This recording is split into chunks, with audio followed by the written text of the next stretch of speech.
Madame, Monsieur, bonsoir et merci d'être sur Télé Africa. Merci de regarder cette émission présidentielle 2025. On vous dit tout. C'est dans quelques jours qu'aura lieu l'élection présidentielle, plus précisément le samedi 12 avril 2025. Les Gabonais appelés à voter le prochain président de la République. C'est lui qui va donc présider aux destinées du Gabon pour les 7 prochaines années.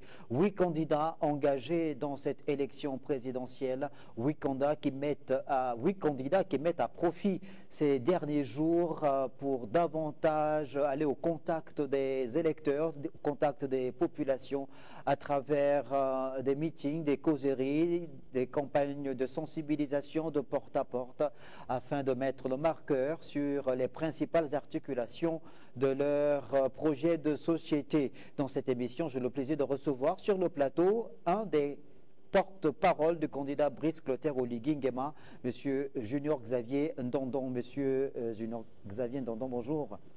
Merci beaucoup d'être sur le plateau de Télé Africa dans cette émission présidentielle 2025. On vous dit tout. Vous êtes porte-parole du candidat Brice Clotaire Oligui Nguema. Votre candidat a pu faire passer un message à l'ensemble des populations gabonaises à travers l'émission Un candidat, un projet sur les médias du service public où il a passé au peigne fin les principales articulations de son projet de société. Nous allons y revenir tout au long de cette émission, notamment sur la souveraineté ou l'affirmation de la souveraineté dans le secteur pétrolier, l'éducation, la santé, la politique, mais surtout la culture, parce que vous êtes un homme politique, mais aussi un homme de culture gabonais. Et dans cette émission, on aura également par téléphone Alain Mwangwadi, qui est membre du directoire provisoire du parti PNTP, parti présidé par Jean-Rémy Yama. Alain Mwangwadi, vous êtes à Port-Gentil. Bonjour. Bonjour, monsieur Simon.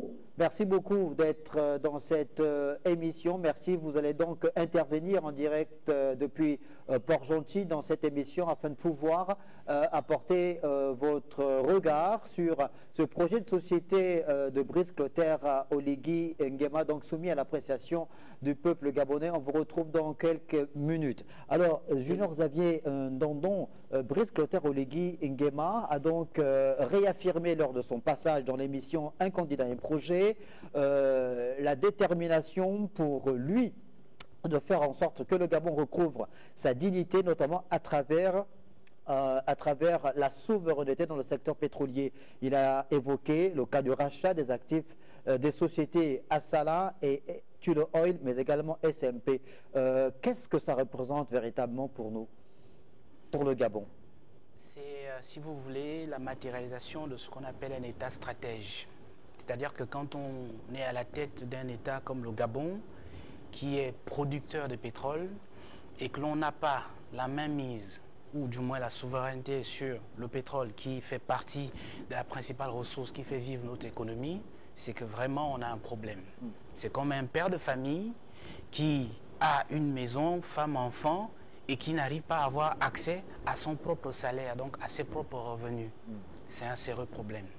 Donc quand le candidat Oligui Nguema a fait valoir le droit de préemption de l'État gabonais pour racheter Assala, que beaucoup d'autres sociétés voulaient racheter, Perenco et d'autres, c'est parce que c'était un État stratège, c'était une vision qui visait à faire en sorte que le Gabon retrouvât sa pleine souveraineté. Ça veut dire quoi? Ça veut dire que Assala, qui devient une société gabonaise, permet dans un premier temps à l'État gabonais d'avoir l'œil sur notre production pétrolière, de ne plus être tributaire des sociétés étrangères qui produisent. Ensuite, ça nous permet d'augmenter notre capacité de production.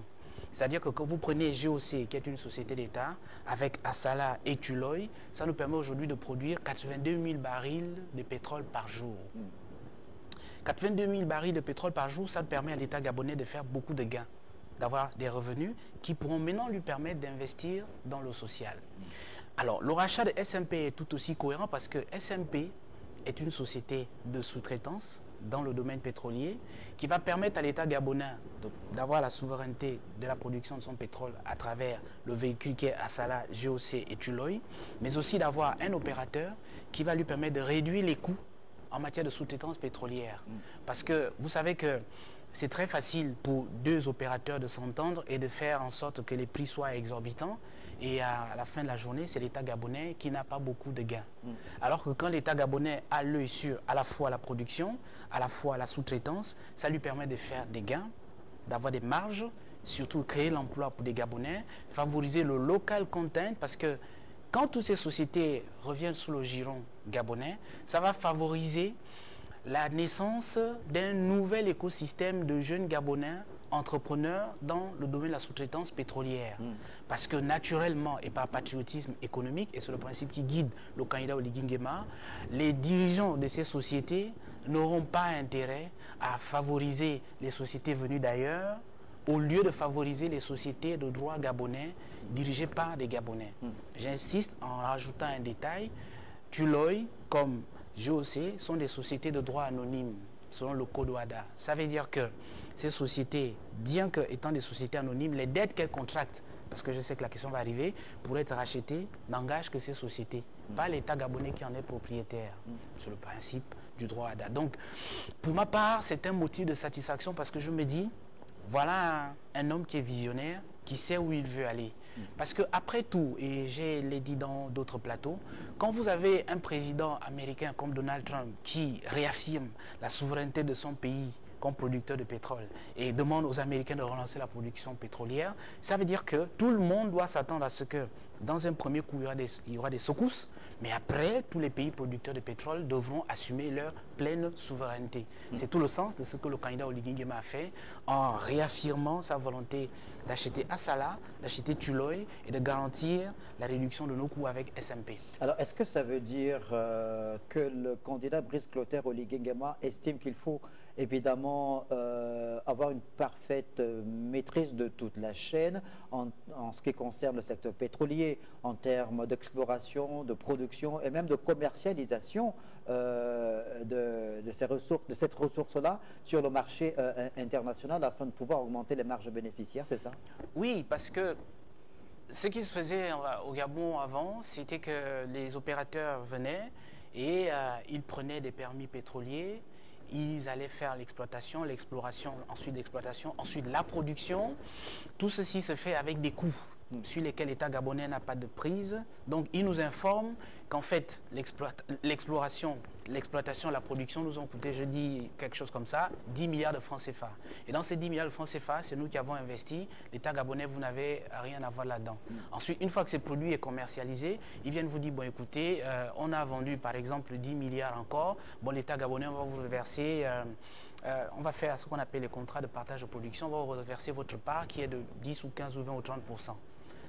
Alors qu'un État sérieux, comme beaucoup d'autres États sérieux, doit avoir l'œil d'abord sur l'exploration, sur l'exploitation, sur la production de son pétrole, pour savoir combien de barils sont réellement produits, quels sont les coûts qui ont mené à la production de ces barils. Ensuite, une fois que c'est produit, on va les commercialiser. Et quand on les commercialise, à travers GOC, l'État sait exactement ce qui a été vendu. Après la commercialisation, ou même avant, on va faire la transformation. C'est pour ça qu'il y a la Sogara, Société gabonaise de raffinage, pour raffiner notre pétrole.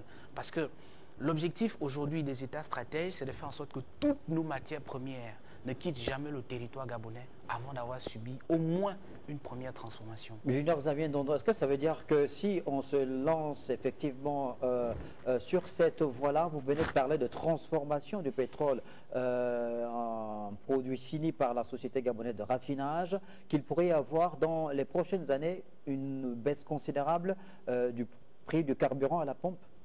Naturellement, quand vous êtes maître de votre production, ce que le candidat Oligui Nguema a commencé à faire, quand vous êtes maître de votre production, nous sommes passés de la production de GOC à ajouter à celle à Sahel de Tullow à 82 000 barils jour. Quand vous êtes maître de votre production, vous devez aussi être maître de la transformation. Ensuite, lorsque le produit qu'on appelle le pétrole est transformé, avec le gasoil, avec l'essence, avec le pétrole, avec le kérosène et beaucoup d'autres produits en différé, ça fait en sorte que vous créez une chaîne de valeur sur le plan économique. Parce que vous créez beaucoup de petits entrepreneurs autour du secteur pétrolier qui sont dans la sous-traitance et qui tirent profit de cette économie qui est dynamique.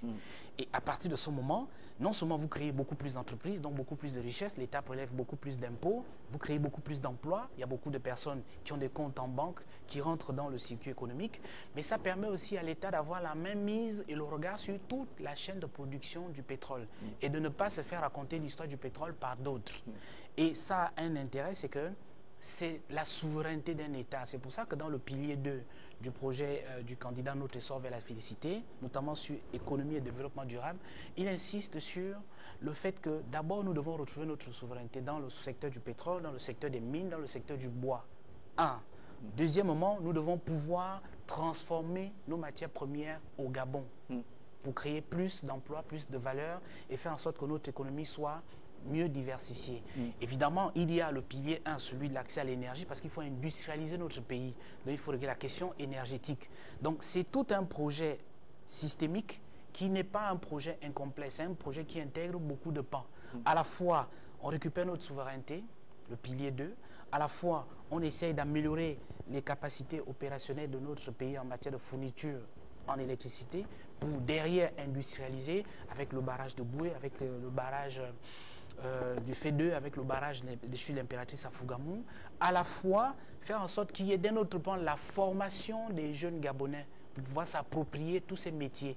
Parce que tous ces métiers vont être disponibles pour les Gabonais. Il va falloir qu'il y ait des Gabonais formés, compétents et capables de saisir ces opportunités. Il va falloir aussi qu'il y ait des Gabonais courageux, entrepreneurs, pour saisir toutes les opportunités de sous-traitance. C'est tout le sens de la Banque du commerce et l'entrepreneuriat pour les Gabonais, avec le fonds Aidez-nous à vous aider et l'autre fonds agricole pour permettre aux Gabonais de saisir pleinement toutes ces opportunités. Alors, on revient sur cette synthèse donc de ce pan lié à la souveraineté dans le secteur pétrolier, ce panneau Brice Clotaire Oligui Nguema qui a résumé justement cette opération de rachat des actifs d'Assala. C'est le premier panneau que nous vous montrons. Donc, on voit. Alors là, il parle de l'ancien régime. Il dit qu'ils avaient peur d'exercer leurs droits à cause de la métropole pour racheter Shell. Moi, j'ai pris mon courage pour racheter Assala malgré la pression de la métropole. Alors, ce n'est pas anodin ce que dit Brice Clotaire Oligui Nguema, candidat à l'élection présidentielle, tant on sait que le pétrole exploité en Afrique, notamment dans les pays de l'Afrique noire francophone, l'a souvent été par des majors de l'ancienne puissance colonisatrice et que parfois même il y a eu quelques remous. On peut considérer que c'est un véritable acte de courage posé par Brice Clotaire Oligui Nguema. Le premier acte de courage que le candidat Oligui Nguema a posé, c'était déjà le 30 août. C'était déjà de se lever avec ses frères d'armes et arrêter le fonctionnement d'un système que beaucoup de Gabonais, y compris moi, n'apprécions plus. J'indique quand même que à partir de 2022, beaucoup de Gabonais comme moi avions pris nos distances avec le milieu politique parce qu'on n'y croyait plus. Donc c'est ça le premier acte de courage, le 30 août. Ensuite, le coup de libération a fait en sorte qu'il y ait une nouvelle volonté, un nouvel état d'esprit qui émerge au Gabon. Celui de se dire, il faut libérer notre pays d'un système qui a fait ses preuves et qui a déçu tous les Gabonais, qui a trahi toutes ses promesses, et placer maintenant le Gabonais sur les chapeaux de roue du développement. Et comment on développe?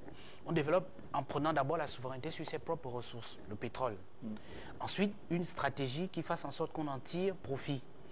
Après, le deuxième acte de courage, évidemment, c'est de se dire, oui, ceux qui étaient là avant n'avaient pas pris leur courage pour régler la question de la souveraineté énergétique et pétrolière.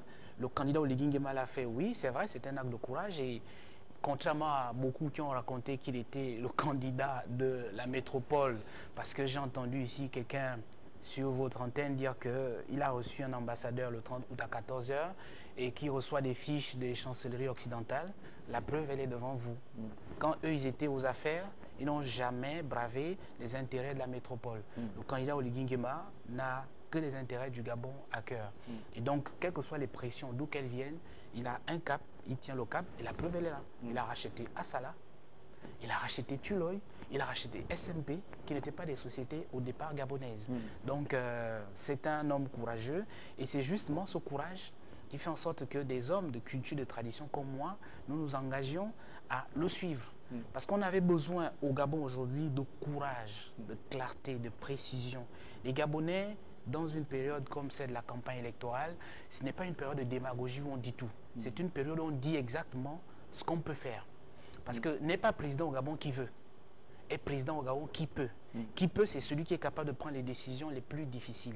J'ai dit une fois sur une antenne, le président de la République, c'est un homme seul. C'est un homme qui vit dans la souffrance, qui vit dans le stress permanent. C'est un homme qui n'a que des problèmes. Parce qu'il a sur lui une charge qui est énorme, que lui seul peut assumer, que lui seul peut comprendre. Le président est un homme triste, qui ne rit pas pour que tout le monde puisse rire. Le président est un homme qui est malheureux pour que tout le monde soit heureux. Le président est un homme qui se prive de nourriture. Il a faim pour que tout le peuple mange. Il se prive de boisson pour que tout le peuple boive. Et il doit être prêt, au péril de sa vie, à donner sa vie pour son peuple. C'est ce qu'il avait fait le 30 août. Si le 30 août, imaginez-vous que ça n'aurait pas marché, il ne serait plus vivant, ni lui ni ses compagnons. Donc ils ont risqué leur vie, ils ont abandonné femmes et enfants pour libérer un pays.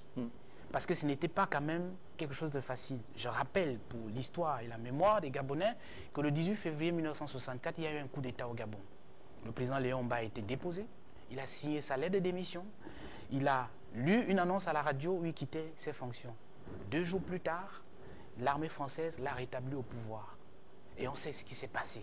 Beaucoup de Gabonais sont morts, même si pour l'histoire, beaucoup n'en parlent pas. Ça veut dire que le 30 août, ça aurait pu être la même chose. Mais si le 30 août, ils ont pris leur courage à 2 mains, sachant quels étaient les risques, parce que les mêmes forces étaient toujours présentes, ils ont pris leur courage à 2 mains et que ça a réussi, comme je dis souvent, il y avait Dieu dedans. Et si Dieu est dedans, ça veut dire qu'il faut maintenant rentrer pleinement dans la dimension de ce que c'est qu'être président. Le 12 avril, les Gabonais doivent donner le pouvoir à un homme qui est courageux, il a fait ses preuves, qui a la volonté politique, le rachat d'Assala, le rachat de SMP, le rachat de Tullow, qui a la volonté politique et qui a la capacité à fédérer l'ensemble des Gabonais volontaires autour de sa personne pour conduire le bateau Gabon. On va aller du côté de Port-Gentil, la capitale économique du Gabon, retrouver Alain Mwangwadi, membre du directoire provisoire du PNTP, parti de Jean-Rémy Yama. Alain Mwangwadi, qui est un enseignant, qui est un syndicaliste bien connu depuis plusieurs années maintenant au Gabon, revendiquant les meilleures conditions de vie et de travail des enseignants, l'amélioration du système éducatif. Mais avant d'aborder les questions liées à l'éducation, on sollicite le regard, l'avis d'Alain Mwangwadi sur cette affirmation de la souveraineté du Gabon souhaitée, décidée, mise en acte par Brice Clotaire Oligui Nguema à travers le rachat des actifs d'Assala, de Tullow, mais également de SMP. Alain Mwangwadi, alors on voudrait avoir votre avis, votre regard justement sur cette affirmation ou réaffirmation de la souveraineté du Gabon dans le secteur pétrolier à travers le rachat des actifs d'Assala, de Tullow et de SMP. Quel est le regard du parti PNTP? Bon, je ne sais pas si c'est le regard du parti PNTP, mais je vais donner mon avis, mon regard sur cette situation. Tout d'abord, rappeler que personne ne peut contester le fait que le Gabon cherche à regagner sa souveraineté dans le domaine des hydrocarbures. Maintenant, ce que moi je souhaite, c'est qu'effectivement, cette souveraineté impacte le quotidien des Gabonais. C'est-à-dire que lorsqu'on faisait ce rachat, il fallait bien que les ressources, disons la loi de finances de notre pays soit impactée par cette production, par le fait que notre pays aura des ressources en plus pour régler les problèmes des Gabonais.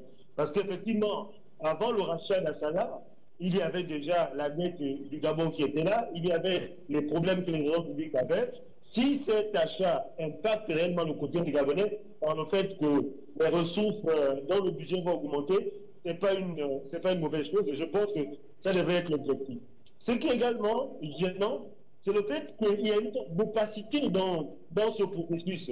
Lorsqu'on veut rendre la souveraineté aux Gabonais, ça doit être transparent. On doit savoir comment ça a été fait, combien a été dépensé, quels sont les montages financiers qui ont été faits. Parce que tout ce que nous avons découvert, c'était essentiellement de la spéculation. C'est au cours de cette émission que nous avons découvert que ce n'est pas réellement le budget de l'État qui a payé, c'était un montage financier. Donc, je pense que dans l'avenir, ces choses doivent être transparentes. Chaque Gabonais doit comprendre réellement le processus qui a permis à cette acquisition et qui pourrait nous conduire vers la souveraineté. Mais en vérité, la souveraineté ne serait réelle que lorsque les Gabonais sentiront l'impact de cet achat dans leur quotidien par le fait que l'argent qui sortirait de là permettra de régler les problèmes de l'éducation, les problèmes sociaux, les problèmes sur le plan de l'agriculture. En ce moment-là, on sentira que le Gabon a réellement acquis la souveraineté de ses hydrocarbures. Merci Alain Mangouadi. Vous gardez l'antenne. On vous retrouve dans quelques minutes. Junior Xavier Ndondon, vous venez d'écouter le propos d'Alain Mangouadi, qui est membre du parti politique PNTP de Jean-Rémy Yama. L'importance justement de faire en sorte qu'il y ait un réel impact sur la vie des Gabonais en rachetant ces actifs d'Assala et Tullow Oil SMP. Vous-même, vous avez évidemment dit que la part de production pétrolière nationale avait augmenté, mais il faut que ça se traduise dans l'assiette du Gabonais, dans de meilleures conditions de logement, notamment, ou la construction des routes. Oui, évidemment, et c'est un vœu qui est totalement légitime, un vœu partagé par tous les Gabonais qui veulent voir réellement les revenus de leur pays leur profiter. Et c'est tout le sens de la traduction en acte du projet de société Notre Essor vers la félicité. Le candidat Oligui Nguema, lorsqu'il a décidé d'appliquer le droit de préemption de l'État gabonais pour affirmer la souveraineté de notre pays dans le secteur des hydrocarbures, c'est pour, d'un côté, comme je vous l'ai dit, avoir l'œil sur notre chaîne de production pétrolière. Dans un autre sens, c'est pour assurer à notre pays des gains qui vont nous permettre d'avoir des marges pour financer notre politique sociale. J'ajoute quand même à ce qu'a dit le compatriote, à contrario, que Assala, ou Tullow, ou GOC sont des sociétés de droit anonyme. Ça veut dire que, selon le Code OHADA, ces sociétés ont le droit et la pleine latitude en tant que management de lever des fonds sur les marchés financiers internationaux pour financer certaines opérations. Donc c'est à ce titre que GOC a levé des fonds sur les marchés internationaux pour acheter Assala pour le compte de la République gabonaise. Ça se fait. Simplement que avant le 30 août, ceux qui étaient souvent directeurs généraux de ces genres de structures n'y avaient pas pensé. Alors, donc, je continue en disant, oui, effectivement, le candidat Oligui Nguema tient à cœur la satisfaction des besoins des Gabonais. Pourquoi? Parce que depuis qu'il est là, par exemple, en matière d'éducation, il a réalisé 196 salles de classe. Il a un projet de construire 3 universités, celle de Yem, celle de Mouila et celle de Port-Gentil. Vous voyez donc que c'est un homme qui a la volonté de régler la question de l'éducation. Nous venons quand même d'un système où un gouvernement totalement irresponsable avait décidé de supprimer les bourses aux élèves, aux enfants, geler les recrutements à la fonction publique, geler les concours d'entrée à la fonction publique. C'est quand même quelque chose de grave qui a été fait dans ce pays. C'est de là d'où nous venons. Et donc, le candidat Oligui Nguema, qu'est-ce qu'il a fait? Il a rétabli les bourses pour les élèves. C'est déjà un acte fort en matière d'éducation. C'est quand même notre pays. C'est de là d'où nous venons. On vient quand même de cette situation que beaucoup de Gabonais vivaient comme étant une précarisation outrancière. Donc il a décidé d'arrêter ce système et de faire en sorte que les Gabonais retrouvent leur dignité. Même les jeunes élèves retrouvent leur dignité à partir de la bourse scolaire. Et donc tous les efforts qu'il fait aujourd'hui, qu'il a fait depuis 19 mois pour faire en sorte qu'on augmente la capacité de nos salles de classe, c'est des efforts très importants. Et ces efforts, on a vu en 19 mois combien de salles de classe il a construit. Ça veut dire que si on lui donne un mandat de 7 ans, il va faire mieux. Voilà ce que nous devons retenir. Et voilà ce que nous devons expliquer aux Gabonais. Qu'il est arrivé au pouvoir dans une situation de fait, c'était un coup de libération, il n'a pas cherché le pouvoir. J'insiste toujours là-dessus. Le candidat Oligui Nguema n'a jamais été un politicien qui cherchait le pouvoir, non. Il y a une force qu'on appelle Dieu et les esprits des génies du Gabon qui l'ont habité pour dire il faut arrêter ce système, il faut arrêter ce désordre qui est en train de se faire.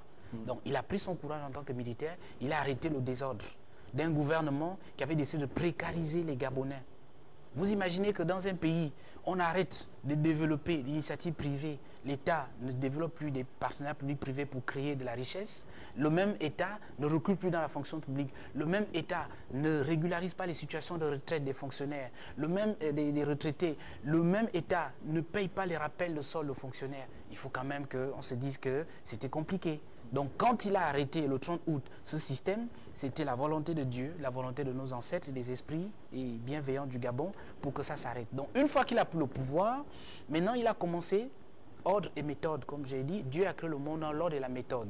Il a commencé d'abord à faire l'inventaire de l'existant. La situation du Gabon était compliquée, une dette abyssale, sans qu'on ne puisse savoir réellement pourquoi on s'est endetté autant, ni ce qu'on a fait de tout l'argent de l'endettement. Donc, quand il a pris le pouvoir, il a commencé par faire l'inventaire de l'existant et ensuite parer au plus utile.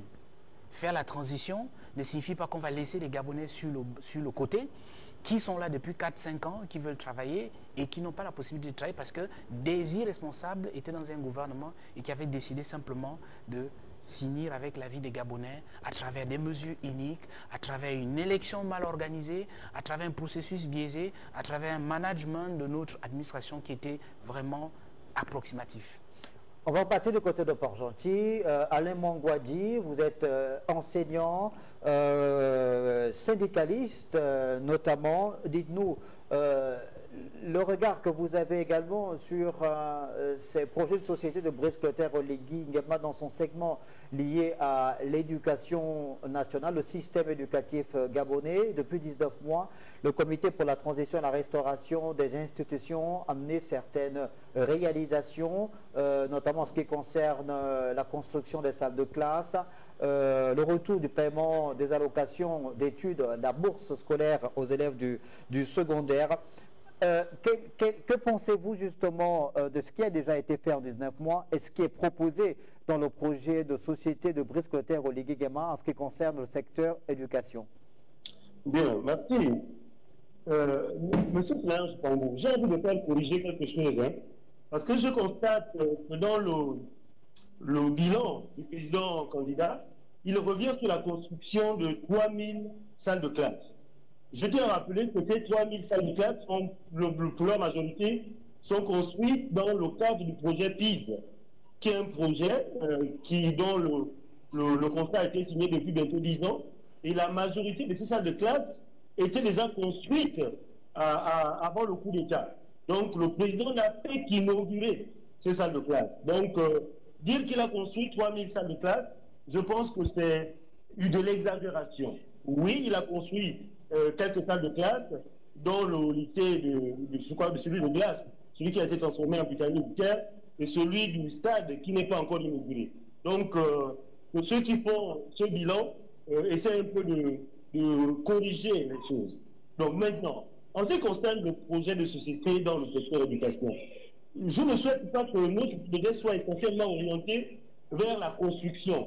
Parce que jusqu'à présent, je ne vois pas le projet pédagogique, le projet des réformes pédagogiques dans le projet de société du président candidat. Le statut particulier du secteur éducation, les enseignants qui sont des acteurs majeurs du système. Oui, les bourses ont été données, mais comment vivent les enseignants dans leur quotidien? Les enseignants sont précarisés, leurs salaires sont misérables. Je pense qu'il va falloir que le président candidat, s'il veut réellement impacter notre système éducatif, qu'il mette également un accent sur le quotidien des enseignants. C'est vrai qu'il a parlé de la prime de l'aliment, mais on vient dans l'éducation pour travailler dans de bonnes conditions. La majorité des établissements de libre éducation fonctionnent à double flux. Et les salles de classe sont autour de 80 élèves par classe. Donc, dans chaque établissement de libre éducation, c'est normalement 3 établissements en fonction. Donc, nous pensons que, logiquement, on devrait nous proposer un véritable plan de construction des salles de classe, une loi de programmation, comme ça a été fait, par exemple, pour les militaires, pour qu'on sache, au bout du mandat, quels vont être les effectifs dans les salles de classe. Parce que enseigner, travailler avec 80 élèves par classe, je vous avoue que ce n'est pas la joie, et beaucoup d'enseignants aujourd'hui souffrent des AVC, souffrent de toutes les maladies possibles, et la prise en charge de ces enseignants, malheureusement, n'est pas n'est pas effective dans les structures hospitalières. Donc il y a tous ces éléments-là. Il y a par exemple le cas de la mutuelle des enseignants. Le président avait pris un engagement pour régler ce problème. Mais les enseignants qui veulent être efficaces sur le terrain, il faut que leurs problèmes sociaux, leurs problèmes de santé ne les amènent pas à rester assis dans leur maison. Donc je peux évoquer comme ça plusieurs choses pour dire oui, c'est bien de construire, mais réellement que les programmes soient tellement réformés, parce qu'aujourd'hui, notre système est calqué sur celui que nous avons hérité de la colonisation. Qu'est-ce qui est fait pour donner une identité à notre système éducatif? Pour le moment, je ne vois rien. Merci Alain Mangouadi. On vous retrouve avant la fin de l'émission. Junior Xavier Ndondon, vous venez d'écouter Alain Mangouadi, le regard qu'il porte en tant qu'enseignant, leader syndical sur ce projet de société de Brice-Clotaire Oligui Nguema en lien avec le secteur éducation. Pour lui, il faut aller au-delà de la construction des salles de classe. Il faut une véritable refonte du système éducatif gabonais. Ce que je peux indiquer à l'attention de notre compatriote et de d'autres, quand vous prenez le projet de société du candidat Oligui Nguema, notamment le pilier 4, vous avez un accent qui est mis sur l'amélioration des conditions de travail des enseignants, l'amélioration des infrastructures scolaires. C'est écrit dans le projet, c'est un engagement fort qu'il a pris et qui est chiffré. Vous avez ensuite le renforcement des capacités des enseignants. Vous avez un soutien au personnel avec handicap, les jeunes filles, les enfants qui ont des situations de handicap. Vous avez aussi la revisitation de tous les programmes scolaires, les curricula. C'est prévu dans le projet de société. Et c'est dans le pilier 4. Là où je veux, notamment le capital humain, là où je veux par contre beaucoup plus m'appesantir, c'est sur quelque chose qui tient à cœur le candidat Oligui Nguema. Vous voyez, l'éducation, on peut résumer ça en 4 choses. C'est beaucoup plus vaste, mais on résume. Il y a d'abord l'éducation de base du Gabonais. Elle est de la responsabilité parentale. Il y a l'éducation reçue, qui est la somme des connaissances que l'homme a acquises de 0 à 7 ans, qui est liée avec l'éducation de base. Ensuite, vous avez ce qu'on appelle l'éducation générale, qui est du ressort de l'État. Et c'est là où le candidat Oligui Nguema joue sa partition. Ensuite, il y a ce qu'on appelle l'éducation nationale, donc l'orientation idéologique et politique de la formation du citoyen. Et c'est ce qui est traduit dans le projet de société du candidat Oligui Nguema. Donc, quand on parle d'éducation, il y a 2 principaux acteurs. Il y a l'État, mais il y a aussi le parent. Parce qu'au milieu, il y a celui qu'on appelle l'enfant ou le jeune, le citoyen qui est en formation. Donc, il y a une véritable discussion entre, d'un côté, l'État, d'un autre côté, les partenaires qu'on appelle les parents pour pouvoir asseoir une vraie politique d'éducation. Parce qu'au milieu, celui qu'on appelle l'enfant, il est la cible. L'enfant reçoit l'éducation qui lui est donnée. L'enfant acquiert les notions de base qui lui sont enseignées dans la cellule familiale. D'accord, mais ça c'est ce qui est du, on va dire, du domaine des valeurs morales, par exemple, du regard qu'on a de la société. C'est pour ça que j'ai dit. Mais maintenant, pour ce qui est pour ça que j'ai dit, sans vous couper. Oui, c'est pour ça que j'ai dit. C'est pour ça que je vous ai dit, il y a d'abord l'éducation de base. Oui. Il y a l'éducation reçue. J'ai dit, elle est du ressort de la cellule familiale, donc la responsabilité parentale. Il y a maintenant l'éducation qu'on appelle nationale et l'éducation générale. Elle est du ressort des politiques publiques, donc du candidat Oligui Nguema. Et je dis, cette éducation du citoyen gabonais ne se fait qu'en symbiose avec les 2 parties, donc l'État et le parent. Mais est-ce que c'est aux parents de construire des établissements, de réduire les effectifs pléthoriques dans les salles de classe? Ça fait partie de l'éducation nationale. Réduire les salles de classe, construire les salles de classe. Justement, la question c'est, dans le projet de société de Brice-Clotaire Oligui Nguema, qu'est-ce qui aujourd'hui nous garantit ou garantit aux Gabonais que dans les prochaines années, on n'aura plus une école qui fonctionne à double flux, comme l'a rappelé Alain Mangouadi, qu'on n'aura plus des salles de classe de 80-85 élèves, par exemple? La garantie, elle est dans ce que j'ai indiqué sur notre chaîne de télévision. Ce qui caractérise l'institution militaire, la formation militaire de base du candidat Oligui Nguema, comme je vous ai dit, le monde a été créé dans l'ordre de la méthode. Les militaires travaillent dans l'ordre de la méthode. Donc le candidat Oligui Nguema s'est engagé à mettre en place une loi de programmation scolaire et universitaire. C'est à partir de cette loi qu'on va programmer le nombre de salles de classe qu'il faut construire, le nombre d'universités, le nombre d'enseignants qu'il faut former, le nombre de postes budgétaires à pouvoir, etc., etc. Ça fera l'objet d'une loi de programmation. Et ça, c'est contenu dans son projet de société. C'est pour ça que j'ai tenu à indiquer que lui, il s'est engagé à faire sa part, qui consiste sur l'éducation générale, sur l'éducation nationale. Mais il y a aussi une façon pour lui d'interpeller les parents à l'éducation de base et à l'éducation reçue. Parce que ces deux pans de l'éducation qui sont très importants sont du ressort des parents. Lui, en tant que candidat à la présidentielle, s'est engagé dans une loi de programmation future à faire sa part. L'éducation générale et l'éducation nationale. L'éducation nationale, c'est la politique qui vise à construire les infrastructures scolaires et universitaires. L'éducation générale, c'est la politique qui vise à introduire des contenus qui visent à former l'homme en matière d'éducation, en matière de formation professionnelle, pour qu'il y ait une adéquation avec le marché de l'emploi. C'est ça la vision politique. Et ça doit être très clairement compris par les Gabonais. C'est-à-dire qu'il ne faut pas venir dire que si, par exemple, un enfant n'a pas appris sa langue maternelle, c'est de la responsabilité du candidat Oligui Nguema. Non. Lui, il dit, par exemple, il faut que nous repartions à nos langues. Il faut que chaque enfant parle sa langue. Mais ce n'est pas le candidat Oligui Nguema qui va apprendre les langues maternelles aux enfants. Ce que lui il va faire dans le cas de l'éducation nationale, et là je vais sur la culture, c'est de mettre en place un système qui fasse en sorte que dans chaque école gabonaise, on apprenne les langues locales. On va terminer par la culture. On apprenne par exemple les langues locales à nos enfants. C'est-à-dire qu'un enfant gabonais va dans une école, il peut apprendre le Pounou, il peut apprendre le Getsogo, il peut apprendre le Povi dans une école. Mais cet enfant, même s'il est mienné ou fan, il va avoir accès à 2 ou 3 langues de son pays. Ça, c'est la responsabilité de l'éducation nationale d'Oligui Nguema.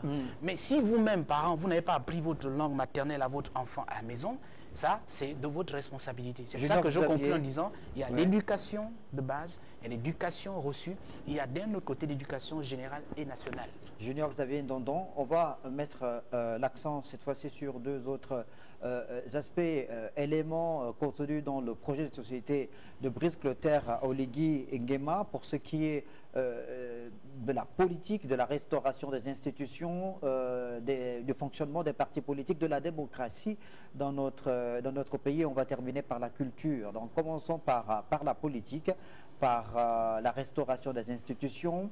Cette restauration des institutions a été au centre du dialogue national inclusif à travers les 38 000 contributions des populations gabonaises qui ont été synthétisées en 1000 contributions contenues dans un document remis aux plus hautes autorités. On a tiré la constitution nouvelle de la République à travers ces différentes propositions-là.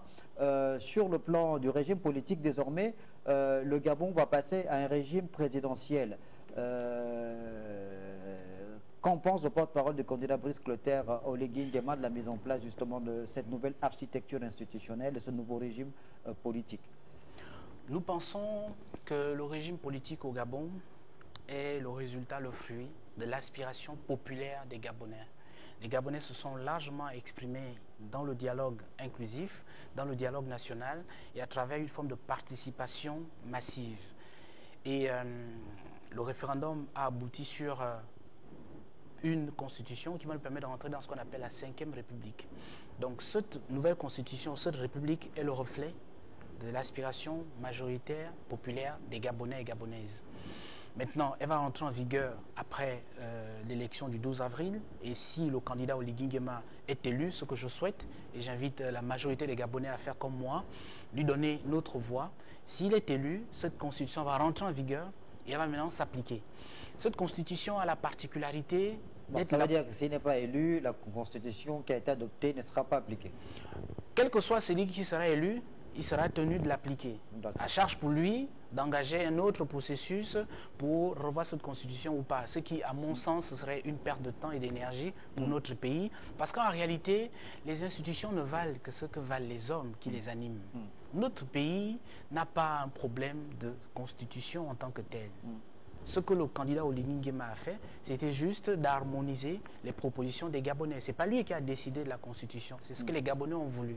Notre pays a un problème de mentalité, c'est-à-dire que nous n'arrivons pas à avoir des hommes politiques en vêtements sacerdotaux.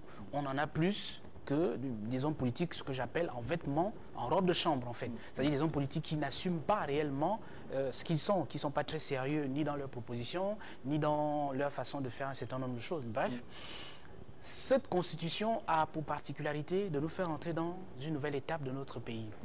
Alors, quelle va être l'originalité? L'originalité, c'est que dans cette nouvelle constitution, les Gabonais vont pouvoir maintenant mieux s'exprimer. C'est-à-dire qu'à l'époque, notre politique était pas totalement inclusive, parce qu'elle ne donnait pas totalement la liberté aux citoyens de pouvoir participer à l'action publique. L'action publique était beaucoup plus organisée autour des partis politiques. C'est-à-dire que depuis très longtemps au Gabon, nous avions organisé notre vie politique rien qu'autour des partis politiques.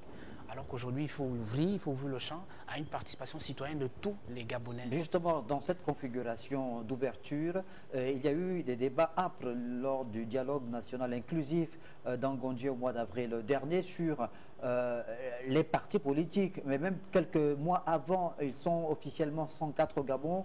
On parle peut-être d'une refonte à ce niveau-là, de la création de 4 principaux blocs. Qu'en pensez-vous justement? Que faut-il faire? Faut-il rester dans la configuration actuelle?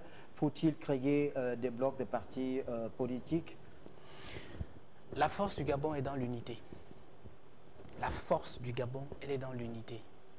104 partis politiques pour une population de 2 millions, c'est le résultat d'un gouvernement pas responsable du tout. On ne peut pas avoir favorisé une création tous azimuts de si grand nombre de partis politiques sans réellement pouvoir savoir qui fait quoi, qui est qui. Il faut aujourd'hui, dans une méthode inclusive, qui n'est pas brutale, qui n'est pas très choquante, il faut pouvoir amener les Gabonais à des regroupements politiques sur la base des idéologies. Parce qu'aujourd'hui, il faut faire la politique sur la base des idéologies, des projets. Pas faire la politique des clans, des ethnies, des faciès. Je ne t'aime pas, donc non. Il faut donc pousser les Gabonais aujourd'hui à se retrouver en bloc. Et donc, au fur et à mesure et à terme, ça va faire en sorte qu'il y ait l'émergence des grandes formations, des grands courants politiques. C'est ça l'objectif de cette nouvelle constitution. C'est ça l'objectif que vise le candidat Oligui Nguema, c'est de rassembler ce qui est éparse avec méthode, pas avec brutalité, pas avec choc, mais avec méthode. Expliquer aux Gabonais que nous n'avons pas besoin de 110 partis politiques. Nous n'en avons pas besoin. Nous avons besoin de 1 ou 2 ou 3 ou 4. Les grandes démocraties que tout le monde aime prendre comme exemple, au Gabon par exemple, vous avez des grandes démocraties qui ont le courant de droite et le courant de gauche, c'est tout. D'autres qui ont républicains, démocrates, c'est tout. Pourquoi nous, au Gabon, on se taperait le luxe d'avoir 104 partis politiques? Parce que le système à l'époque fonctionnait sur des bases claniques. Je monte mon parti, c'est tous les FAN, les ODIP, de Mbenga, d'OIM et tous les clans affiliés à moi qui se réunissent autour de. L'autre monte son parti, c'est tous les Ngoy de Makokou qui se retrouvent là. L'autre monte son parti, c'est tous les Mwandoupoun qui se retrouvent autour de lui à Mouila. C'était ça le fonctionnement. Et ça ne permet pas au Gabon d'avancer. Alors, la force de notre pays, c'est dans l'unité. Le projet de société de Brice Clotaire Oligui Nguema, on l'a dit, prévoit donc la poursuite de la refonte en ce qui concerne les institutions de la République. Il y a certains compatriotes qui n'épousent pas la vision de Brice Clotaire Oligui Nguema, qui estiment par exemple qu'il faut, dans ce cadre politique-là de la réforme des institutions, dissoudre l'Assemblée nationale, dissoudre le Conseil national de la démocratie. Quel est le regard justement du porte-parole de Brice Clotaire Oligui Nguema que vous êtes sur ces questions? Bon, dans un premier temps, ce qui a lieu d'indiquer, c'est que j'ai dit sur plusieurs chaînes de télévision qu'il y a un candidat que vous connaissez, je ne vais pas le citer, qui passe le temps à dire qu'il veut dissoudre le Conseil économique et social, le CND, le Sénat. J'ai indiqué que, vous savez, pour l'histoire des Gabonais, il faut que ce soit clair. En 1956, ce qu'on appelle la loi cadre Gaston Defferre, c'est elle qui donne l'autonomie aux colonies que nous sommes. Et c'est sur la base de cette loi Gaston Defferre qu'en fait un territoire qu'on appelle Gabon est créé sur le plan administratif. Et en 1959, en juin 1959, le premier ministre du Gabon, Léon Bamiko, crée le Conseil économique et social. Et novembre 1960, le premier Gabonais à le diriger, Paul Ndjindje Ngonjou, est nommé. Alors, vous voyez, j'ai indiqué à ceux qui le disent et qui se réclament chrétiens, que dit la Bible pour parler des chrétiens? Proverbe 22. Ne déplace point la borne qu'ont fixé tes pères.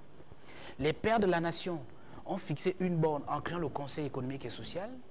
Mais comment quelqu'un va se lever aujourd'hui et estimer que lui, il a envie de déplacer cette borne? Au nom de quoi? Et avec quelle capacité? Et au nom de quelles compétences? Voilà un problème que je pose. Pour nous, le Conseil économique et social, c'est la plus vieille institution du Gabon. On ne peut pas se lever comme ça et dire qu'on va venir le dissoudre. Ça n'a aucune cohérence. Juste parce qu'on veut faire quoi? Des économies d'argent? Le Gabon n'a pas un problème d'argent. Le Gabon a un problème de gestion de ses revenus. Et c'est ce que le candidat Oligui Nguema s'est engagé à faire. Mettre de l'ordre dans la gestion des deniers publics. On dit qu'on va dissoudre, par exemple, le Sénat, voté par la Constitution de 1991, que tout le monde acclame comme étant une référence. Mais si tout le monde l'acclame comme étant une référence, la seule Constitution souveraine au Gabon, majoritairement reconnue par les Gabonais, mais qui a voté le Sénat? Ça veut dire qu'il faut tout reprendre à zéro. Donc j'essaie d'indiquer que le chemin, ce n'est pas celui-là, c'est de la démagogie. Ce que nous devons faire au Gabon, c'est juste pouvoir avoir des hommes politiques sérieux, honnêtes, compétents et volontaires. Notre problème, ce n'est pas les textes, c'est l'application des textes, dont la volonté des hommes politiques qui a manqué. Depuis 1960, avec le président Léon Mba, le président Omar Bongo, le président Ali Bongo, ce n'est pas les projets de société qui ont manqué. Léon Mba, en 1962, à Mwanda, a fait un très beau discours pour résumer sa vision politique, Gabon d'abord. Mais Gabon d'abord résonne encore dans notre esprit aujourd'hui. Omar Bongo nous a fait des actes pour le Gabon, la rénovation, la refondation, tous les projets de société, le pacte du développement, le bâtisseur. Omar Bongo nous a fait rêver avec les projets de société. Mais pourquoi ça n'a pas marché? Ali Bongo nous a mis le plan stratégique Gabon émergent. Formidable. Mais pourquoi ça n'a pas marché? Parce que nous n'avons pas mis suffisamment l'accent sur l'homme qu'il faut à la place qu'il faut. 1. 2. Mettre la place sur l'inclusivité des Gabonais, c'est-à-dire, quelles que soient nos différences, quels que soient nos a priori, nous devons apprendre à travailler ensemble pour un seul intérêt. Et c'est là où intervient la particularité du candidat Oligui Nguema, c'est le leadership. C'est-à-dire que le candidat Oligui Nguema, c'est un homme qui ne cherche pas à savoir quel est votre passé. Vous étiez au PDG, vous étiez dans l'opposition, vous étiez activiste, vous étiez syndicaliste. Non. Tout ce qu'il veut, est-ce que vous êtes Gabonais, oui ou non? Oui, ok. Moi, Oligui Nguema, j'ai fait le coup de libération. J'ai besoin d'un Gabonais compétent dans les nouvelles technologies. J'ai besoin d'un Gabonais compétent dans les cultures et traditions comme Junior Xavier Ndongdong. Je te demande d'être mon porte-parole pour partager ma vision de la culture, des arts et des traditions aux Gabonais.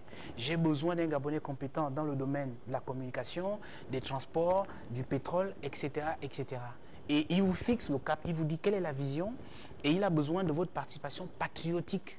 C'est ça le gage de la réussite de son projet de société. C'est que lui, il n'est pas clivant, il n'est pas sectaire, il n'est pas le fruit d'un parti politique qui va dire bon, oui, moi j'ai été élu par tel parti politique, donc les autres sont mauvais. Non, je vais chuter par là. L'une des plus grosses erreurs au Gabon, c'est que nous avons embrassé des schémas qui ne nous correspondent pas. L'homme blanc nous a amené beaucoup de choses qui ne sont pas bonnes pour nous. Le Gabon n'est pas un pays d'opposition. Nous ne sommes pas un pays de contradiction. Nous sommes un pays de juxtaposition. Le fait pour un Gabonais de commencer à se dire, bon, moi je ne suis pas d'accord avec le candidat Oligui Nguema, je rentre en opposition, ça fait quoi? C'est quoi l'effet?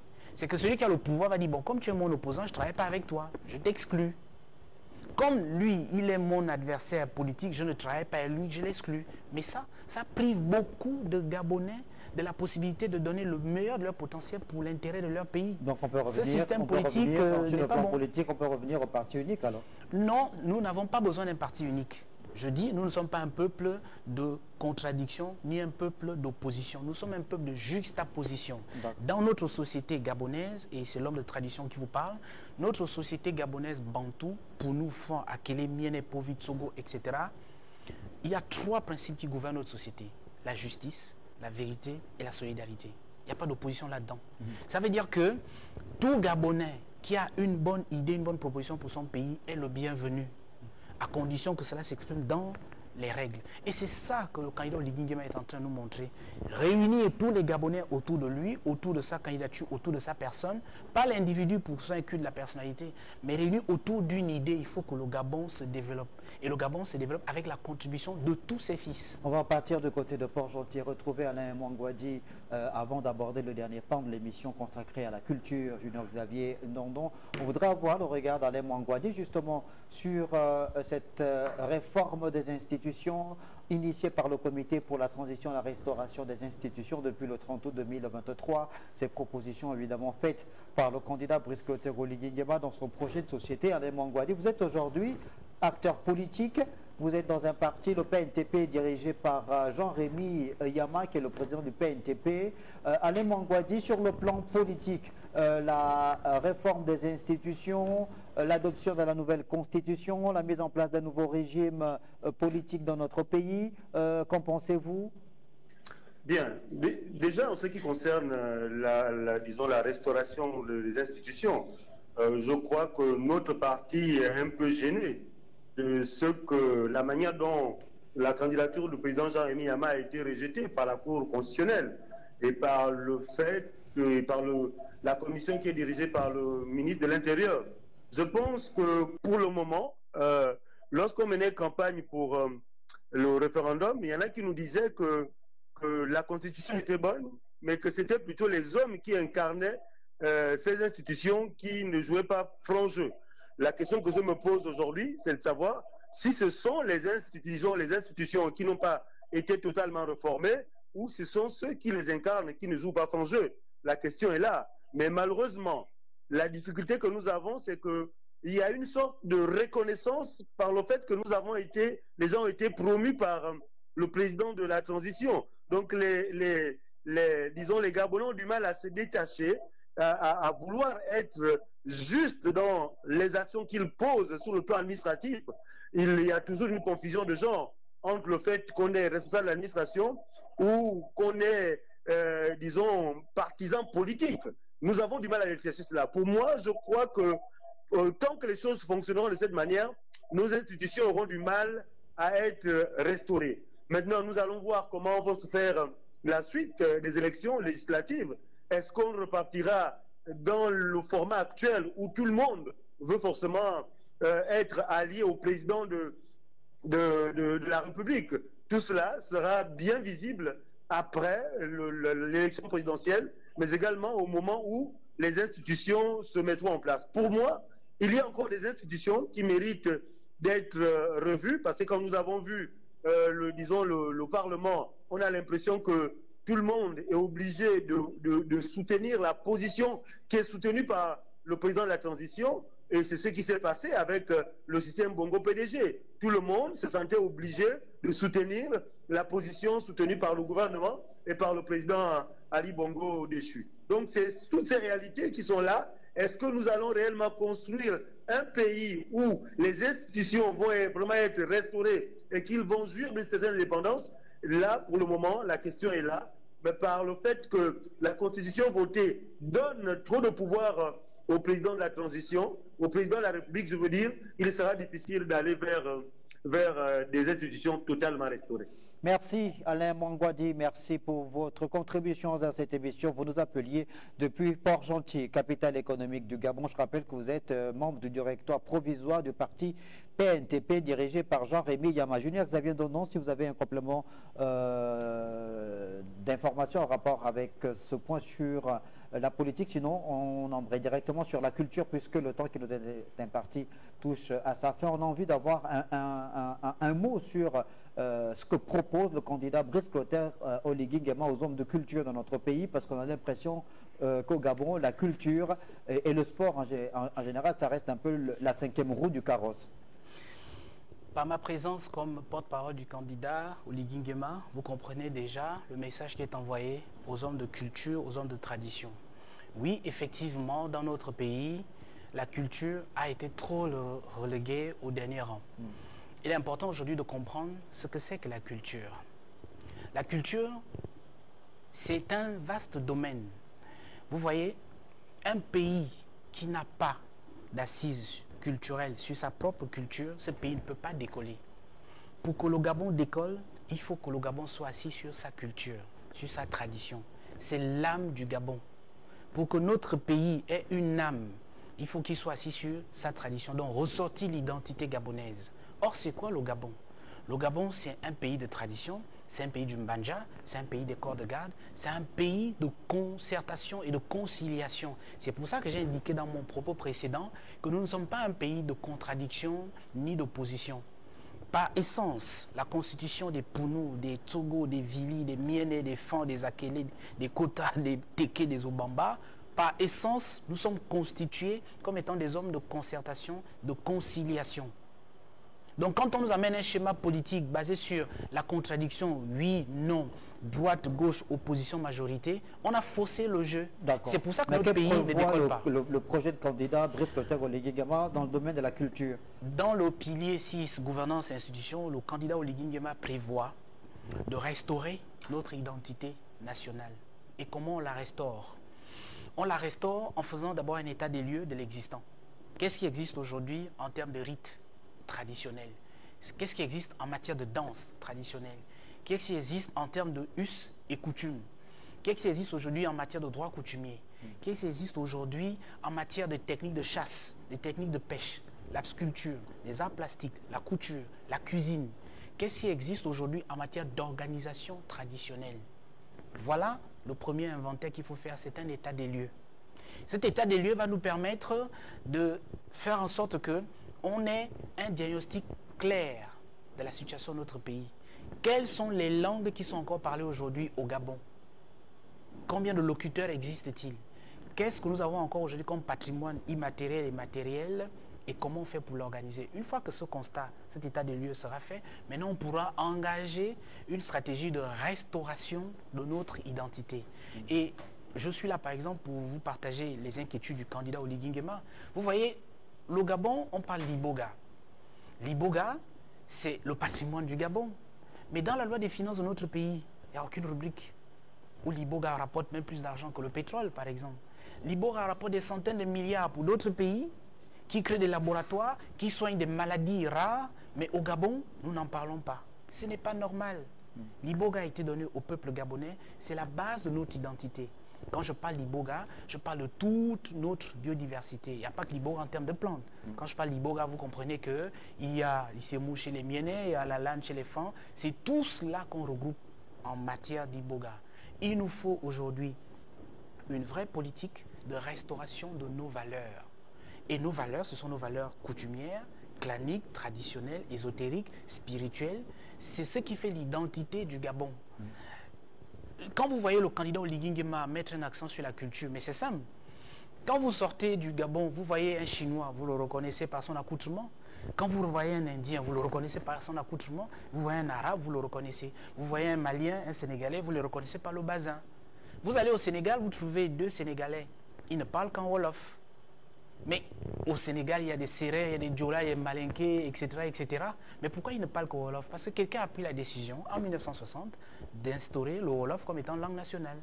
Quelqu'un aurait dû prendre la décision au Gabon en 1960 d'imposer ou d'instaurer le Mienais comme langue nationale. C'est la langue la plus facile à apprendre, c'est notre créole.